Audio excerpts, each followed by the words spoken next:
आपको मैं कह देना चाहता हूं कि जब हम लोग सरकार में आए उस समय 2023-24 में ये जो प्रीवियस सरकार थी उनकी कृषि विभाग का बजट 7,000 करोड़ था। 2024-25 में हमने उसको बढ़ा के 13,000 करोड़ को हम ले गए। हमारे एक जिला में यहाँ पे भी, हमारे एक नहीं 1.5 जिला कहना चाहिए, जहाँ पे डबल क्रॉप होता है, जहाँ पे फर्टिलाइजर का यूज ज़्यादा होता है। वो फर्टिलाइजर के यूज के कारण वहाँ पे भी कैंसर पेशेंट्स की संख्या बढ़ रही है।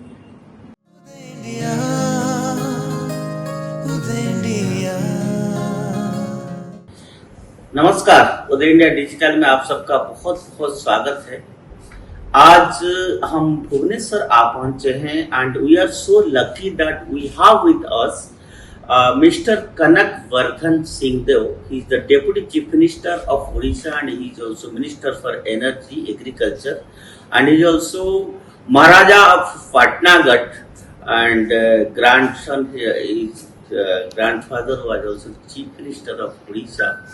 Maharaj ji, I welcome you to Digital Media of Uday India. धन्यवाद दीपक जी।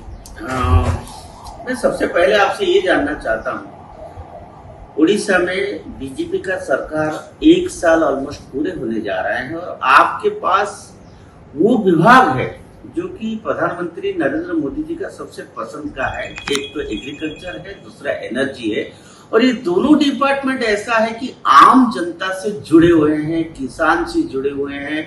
और क्योंकि भारत एक एग्रीकल्चर बेस्ड कंट्री है और देश के विकास, गांव के विकास कृषि से ही होता है। 80% इकोनॉमी डिपेंड्स ऑन एग्रीकल्चर। 25 साल में नवीन पटनायक की सरकार था और 1 साल में आपकी सरकार है। तो एग्रीकल्चर मिनिस्ट्री में उड़ीसा को जनता को आप क्या बताना चाहेंगे? आपने क्या फर्क लाए हैं 1 साल में? What are the indicators?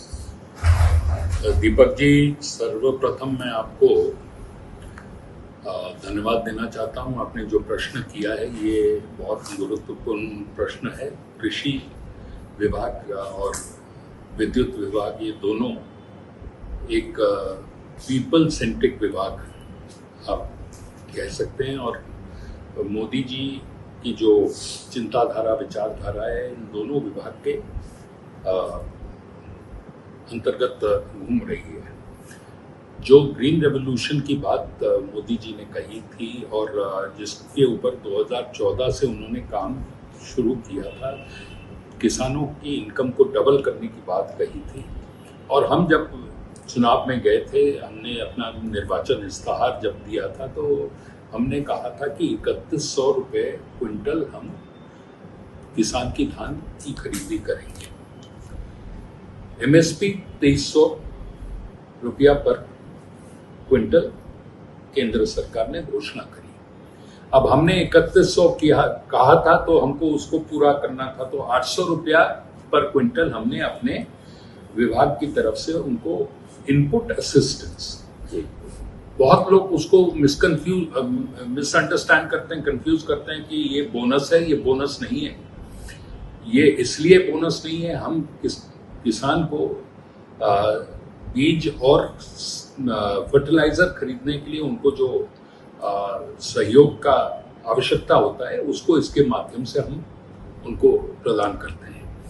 तो 3100 रुपया हमारा जो कमिटमेंट था, हमने डीबीटी मोड में 2300 प्लस 800 ये 48 घंटे के अंदर किसानों के खाते में, जैसे ही उन्होंने धान मंडी में दिया, उसके मिल में वो धान पहुंचने के 48 घंटे के अंदर उनके खाते में, अकाउंट में ये सक्सेसफुली हमने इम्प्लीमेंट कर पाए।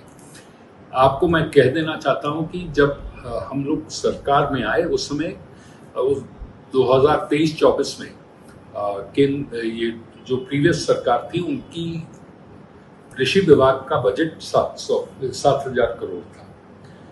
2024-25 में हमने उसको बढ़ा के 13,000 करोड़ को हम ले गए और अभी करंट फाइनेंशियल ईयर में 25-26 में उसको हम 14,000 करोड़ तक ले गए।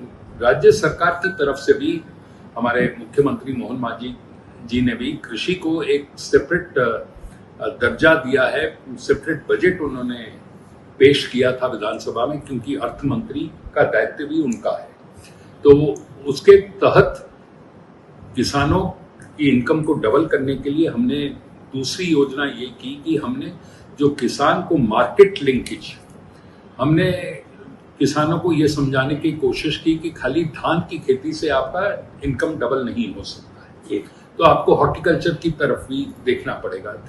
तो यहाँ जो भी खेती कर रहे हैं, जो वेजिटेबल्स ग्रो कर रहे हैं, मोदी जी का जो रहा है कि ऑर्गेनिक फार्मिंग की ओर किसान को जाना चाहिए, तो ऑर्गेनिक फार्मिंग को लेके हमने लोगों को रासायनिक खाद का व्यवहार करने के लिए कहा, जिसके द्वारा हम उनकी उत्पादित सब्जी हो या फल हो, उनको हम विदेश को एक्सपोर्ट कर सकें। पहले हमने ट्रायल किया पिछले साल in the month of June July, हमने कुछ वेजिटेबल्स दुबई को, यहाँ से जो डायरेक्ट फ्लाइट दुबई के लिए चालू हुई, उसमें बेली कार्गो के माध्यम से हमने एक्सपोर्ट करना चालू किया। पहले वेजिटेबल्स, फिर फ्रूट्स को भी किया। अभी आपको जानकारी मैं देना चाहता हूँ कि अभी कुछ दिन पहले जो देश का हॉटेस्ट स्थान माना जाता है टिटलागढ़ से हमने आम लंदन को भेजा है। मलकानगिरी से और नवरंगपुर से हमने पपीता लंदन को भेजा है, उड़ीसा से जी। और हमने ढेंकानाल अंगुल से MOU करके लंदन को, सऊदी अरेबिया को, दुबई को हम आम भेज रहे हैं। और सब्जियां भी बांकी, आठगढ़, इस अंचल से हम भेज चुके हैं। तो इसके लिए विदेश को जो भी आप भेजेंगे ऑर्गेनिक होगा तो तभी जा सकता है। अभी कृषि मंत्री उनकी जो बैठक माननीय शिवराज सिंह चौहान जी ने पूसा इंस्टीट्यूट में रखी थी, पिछले साल भी रखी थी, वहां पे मैंने इन चीजों की जानकारी लोगों को दी और मैंने उनसे ये भी अनुरोध किया था कि केंद्र सरकार की तरफ से एक पहल होनी चाहिए जहां एक कार्गो एयरक्राफ्ट ऑल्टरनेटिव डेज, हर रोज का नहीं, ऑल्टरनेटिव डेज अगर आप दोगे राज्यों को, तो हम अपना उत्पादन को, किसानों के उत्पादन को ज्यादा उनको बेहतर रकम मिल सके, उसके लिए हम इसको विदेश को भेज सकते हैं। उसके ऊपर में उन्होंने कहा है वो उसको लेके ध्यान देंगे। दूसरी चीज मैं कहना चाहता हूँ, मेरे साथ में कृषि विभाग में और कुछ हम इम्प्लीमेंट कर रहे हैं। जैसे हमने 58 सब डिविजन जहाँ पे हमारा प्रेजेंस तो राज्य भर में है, पर 58 सब डिविजन में LED वॉल्स लगाए हैं, जिसमें सुबह 8 बजे से लेकर रात को 8 बजे तक हमारा वीडियो दिखाया जाता है, जिसमें किस चीज की खेती करने से, किस समय करने से क्या उसमें उनको एक्शन लेना चाहिए, उसके बारे में जानकारी सब किसान को दी जाती है। एक टोल फ्री नंबर भी उसमें है, जिस नंबर पे मैं आपसे अनुरोध करूंगा, अगर आपको समय मिले, थोड़ा हमारे कृषि भवन यहाँ जो भुवनेश्वर में है, वहाँ हमारा जो कॉल सेंटर है, वहाँ राउंड द क्लॉक तो नहीं, 8 से 8 हमारे लोग बैठते हैं, वो answer any toll free number पे अगर कोई कॉल करता है, किसान कॉल करता है, तो उसका उत्तर वो लोग देते हैं। तो आप भी वहां जाके उसका देख सकते हैं, आप कोशिश करके डायल करके देख लें कि आपको आपके प्रश्न का उत्तर मिलता है कि नहीं। हम लोग डिपेंडेंट थे आलू के लिए वेस्ट बंगाल के ऊपर, और हर साल आज से पश्चिम बंगाल सरकार हम लोगों को ब्लैकमेल एक तरह से करती थी, आलू नहीं मिलता था। हमने पिछले साल जब क्राइसिस यहाँ हुआ तो पंजाब से और उत्तर प्रदेश से आलू लाके दिया, और खाली आलू लाके नहीं दिया, हमने आलू का बीज भी लाके दिया। जो हमने पहले तो यहाँ पे उतना आलू का उत्पादन नहीं हो रहा था, पर पिछले साल हमने 1,76 क्विंटल आलू का बीज बांटा, जिसका उत्पादन अब आ गया है। एंड मुझे नहीं लगता कि इस साल हमको पश्चिम बंगाल पे निर्भर होना पड़ेगा। भी हमारे कुछ कमियां हैं, जैसे हमको कोल्ड स्टोरेज यहाँ पे नहीं है। मैं वो पूछने वाला था। कोल्ड स्टोरेज के लिए हम पॉलिसी ले आए हैं और इंसेंटिवाइज करने के लिए भी हमने उसमें स्टेप्स रखे हैं। हमने कहा है कि पब्लिक पार्टिसिपेशन में ही होगा, हमारा गवर्नमेंट उसमें इन्वॉल्व नहीं होगा। हम उनको सपोर्ट दे देंगे, बाकी जैसे छत्तीसगढ़ किया। जी, सपोर्ट हम देंगे, पर प्राइवेट एंटरप्रेन्योर्स को हम आमंत्रित कर रहे हैं कि वो लोग आके इसमें। बट आप स्टेट गवर्नमेंट एफसीआई को नहीं बोलता है क्या उसका स्टोरेज सिस्टम ज्यादा बड़ा? नहीं, कोल्ड स्टोरेज सिस्टम एफसीआई का नहीं है। एफसीआई खाली आपका धान नहीं, चावल आफ्टर मिलिंग प्रोसेस खत्म होने के बाद में। और उसमें भी एक समस्या आज की तारीख में ये है कि गोडाउन फैसिलिटी भी बढ़ाने की आवश्यकता है। हमारे गोडाउन्स फुल हैं। एक समय था कि हम बाहर से धान लाके यहाँ पे मिलिंग करते थे, अब हमारे पास एक्सेस स्टॉक है, हमको एक्सपोर्ट करना है।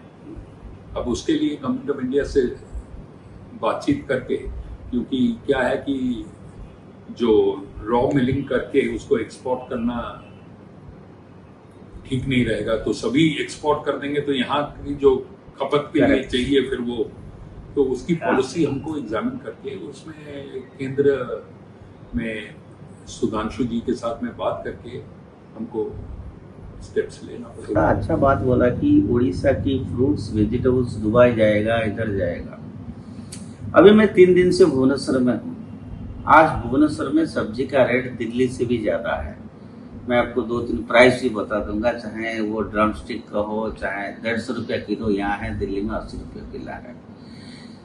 इसका कारण क्या है? फार्म बिल बीजेपी सरकार ने वापस कर दिया, जिसके चलते जो सबसे बड़ा डिस्ट्रीब्यूशन सिस्टम था, बिचौलियों की रोल था, उन्हीं के चलते किसान को अपना प्राइस मिलता नहीं है। 10 रुपया में सब्जी लाते हैं भुवनेश्वर, वो 150 रुपया में बिकता है।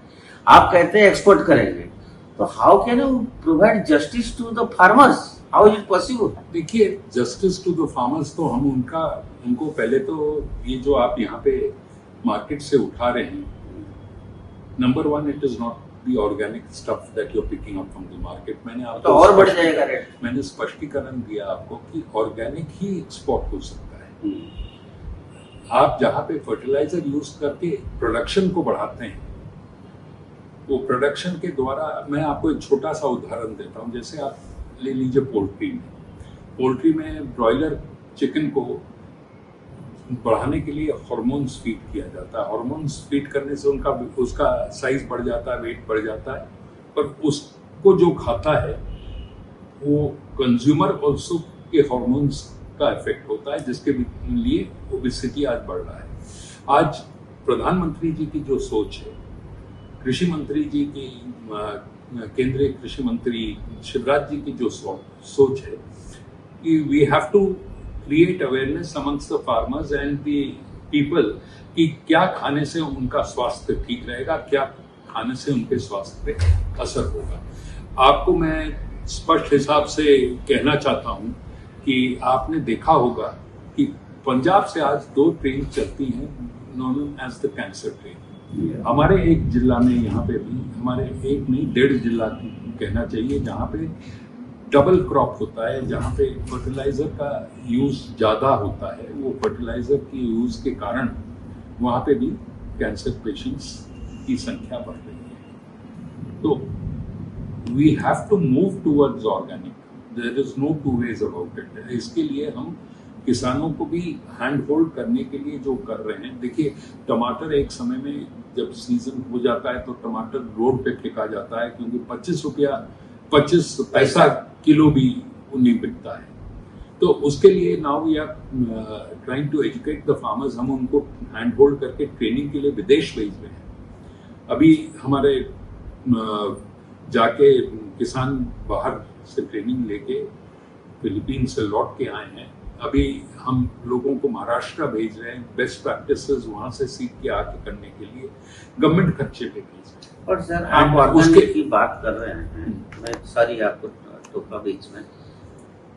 गवर्नमेंट के पास क्या सिस्टम है? How can you ensure that the farmers are having organic? देखिए, सर्टिफिकेशन होता है, कोई भी चीज को गवर्नमेंट करता है उसको? हाँ बिल्कुल है। कितना ऑर्गेनिक फील्ड से उड़ीसा में अभी? अभी तो शुरू किया है। अब साल भर के अंदर आप समझ लो कि जितना हमने सामान बाहर को भेजा है उसको टेस्ट करके ही भेजना है। अगर हम बगैर टेस्ट किए भेज देंगे तो फिर क्या होगा, वहां पे वो उसको डंप कर देंगे। उनके टेस्टिंग में अगर निकल आया कि ये ऑर्गेनिक नहीं है तो वो डंप कर देंगे। एक छोटा सा उदाहरण देता हूँ आपका, सह्याद्री फार्म्स करके है महाराष्ट्र में, नासिक में।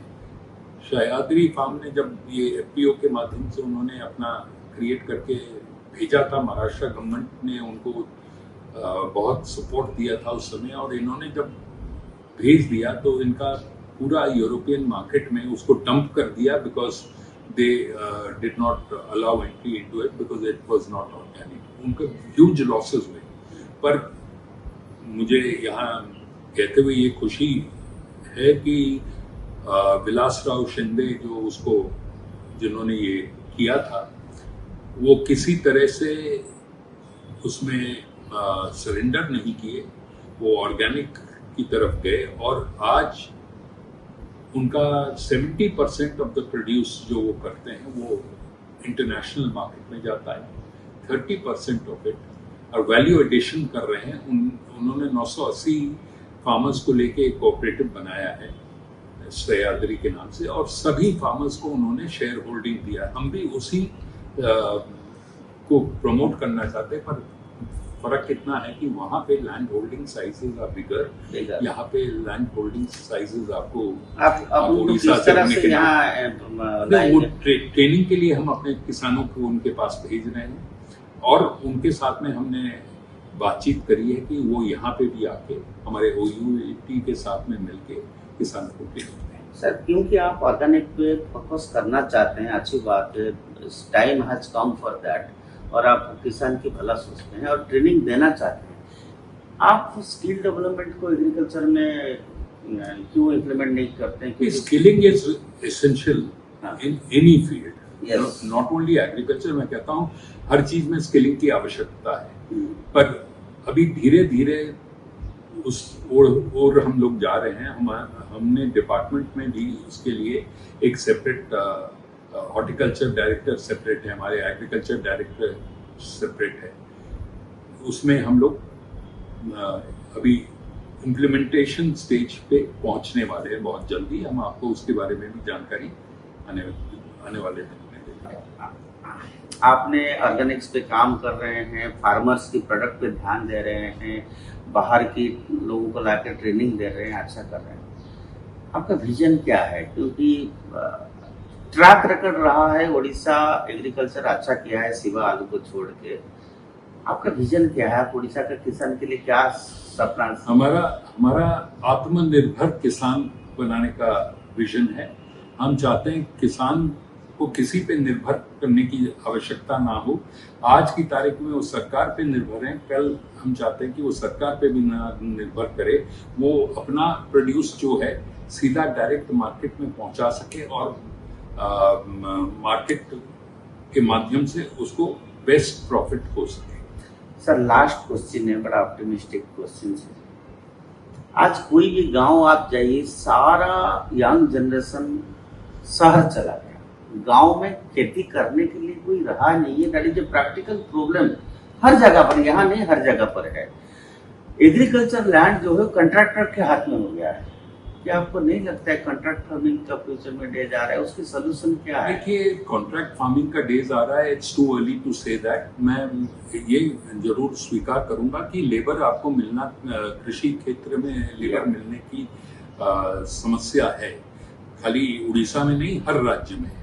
तो इसके लिए केंद्र सरकार मैकेनाइज्ड फार्मिंग के लिए लोगों को प्रोत्साहन कर रही है, एंड उसमें हम भी मैकेनाइज्ड फार्मिंग के लिए किसान को अगर आप देखोगे, पहले तो अगर जब धान कटती थी तो उसका फिर नड़ा अलग करते थे, फिर उसका बीज अलग करके मिलिंग करने के लिए भेजते थे। आज की तारीख में मैकेनाइज्ड में मशीन से काटते हैं, मशीन से बोरे में भरते हैं, मशीन से उसको ट्रांसपोर्ट करके पहुंचा देते हैं मिलिंग के लिए। तो एक फॉरवर्ड प्लानिंग करके जो केंद्र सरकार की विजन के अनुसार हमको हर राज्य को चलना पड़ेगा। इसमें हम नहीं कह सकते कि हम केंद्र की योजनाओं को लेके आगे नहीं बढ़ेंगे। केंद्र की योजना राष्ट्र हित में है और राज्य हित में। सर, शिवराज जी भी जो केंद्र के कृषि मंत्री है, शिवराज सिंह चौहान जी अनुभवी नेता है, मंत्री है, वो भी उड़ीसा आ रहे हैं। उन्होंने उड़ीसा को क्या दिया है आपने? देखिए, मैं इतना ही कहूँगा कि केंद्र कृषि मंत्री आज जो आ रहे हैं उड़ीसा, जो केंद्र की योजना अभी माननीय मोदी जी ने तय की है कि हर राज्य के में जो साइंटिस्ट हैं वो जमीन स्तर पे जाके हर जिला में जाके वो लोग किसानों को बेस्ट प्रैक्टिसेस के बारे में समझा के वहाँ पे जो आप स्किल डेवलपमेंट की बात कर रहे थे उसी लाइन में इसको करने के लिए वो आ रहे हैं। और उन्होंने समग्र भारत में महाप्रभु जगन्नाथ पुरी में कल उनका ये स्कीम लॉन्च करेंगे, जिसमें क्या स्कीम है वो? ये जहाँ पे ये साइंटिस्ट जाके ट्रेनिंग लोगों को देंगे, इसके लिए वो आ रहे हैं। आज रात को पहुंचेंगे और कल महाप्रभु जगन्नाथ की जिला से महाप्रभु के दर्शन करते हुए, क्योंकि बलभद्र किसान आपके केंद्रापड़ा में तो बलदेव जी का मंदिर है, तो वो कल पुरी से सत्यवादी से उसका केवीके जो है वहाँ से उसको लॉन्च कर रहे हैं और प्रधानमंत्री उसमें ऑनलाइन जुड़ेंगे। सर, एक रिसर्च एक बहुत बड़ा इशू है एग्रीकल्चर में। जैसे उड़ीसा में कई एरियाज है that is called as rice bowl, जैसे आपका कोरापुट हो गया, तो राइस रिसर्च या अदर एग्रीकल्चरल सीड्स रिसर्च को लेके उड़ीसा गवर्नमेंट का कोई स्पेशल फोकस नहीं है? देखिए, हमारे OUAT है, ICCR है यहाँ पे आपका कटक में, यहाँ पे रिसर्च ऑलरेडी चल रहा है। ICCR में राइस के ऊपर में ही रिसर्च होता है और अभी हम राइस फैलो मैनेजमेंट कर रहे हैं, बट उसका आउटपुट अभी तक इतने सालों से बहुत ज्यादा कुछ आया नहीं है। मैं इसलिए ये सवाल पूछा कि क्या आपने खुद ही आपके सवाल का उत्तर खुद दे दिया, क्योंकि यहाँ पे जो सरकार थी उन्होंने उस पे कॉन्सेंट्रेट नहीं किया था, गुरुत्व नहीं दिया था। आपको मैंने आंकड़े दे के बता दिया कि उनकी सरकार के समय उनका बजट क्या था और हमारी सरकार के 2 साल के अंतर्गत हमने क्या बजट रखा है जी। तो मोर देन डबल, अगर 7,000 करोड़ से आज 14,000 करोड़ पे पहुंच गए हम, तो हमने डबल कर दिया है हमारा budget. So we are trying to create more farmer friendly policies in the state, जिसके माध्यम से हम कृषि को आगे बढ़ाएं। आपने सुना, मैं अपना दर्शकों को बता दूं, एक ऐसा विजनरी एग्रीकल्चर मिनिस्टर है उड़ीसा, जिन्होंने केवल किसान के हित के लिए नहीं है, कैसे क्वालिटी फार्मिंग उड़ीसा में होगा and how farmers will shift to organics and how the products of farmers will be exported, all these things. And also he told about he will be implementing skill development in the field of agriculture also, और he is also Minister of Energy। पर next time हम energy department के लिए next time उनसे बात करेंगे। और 1 साल पूरा हुआ मंत्री जी, आपको बहुत बहुत धन्यवाद है उदय इंडिया परिवार की तरफ से।